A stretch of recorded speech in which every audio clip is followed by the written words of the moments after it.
தமிழக கொடியின் யானை சின்னம் பகத் சமாஜ் கட்சிக்கு இந்தியா தேர்தல் ஆணையம் பரபரப்பு கடிதம். வாங்க அப்படி என்ன கடிதத்தில் எழுதிருக்காங்கன்னு சொல்லி பார்க்கலாம். நடிகர் விஜய் தமிழக வெற்றி கழகம் என்ற கட்சி கொடியை தொடங்கிய நிலையில் சமீபத்தில் கட்சி கொடியை அறிமுகப்படுத்தினார்.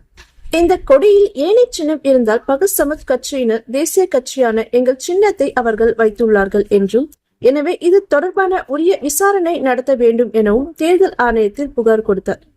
இதனால் நடிகர் விஜயின் கட்சி கொடிக்கு சிக்கல் வரும் என்று கூறப்பட்ட நிலையில் தற்போது இந்திய தேர்தல் ஆணையம் தமிழக வெற்றி கழகத்தின் கொடியின் எந்த ஒரு பிரச்சனையும் இல்லை என பகத் சமாஜ் கட்சிக்கு கடிதம் எழுதி அனுப்பியுள்ளது.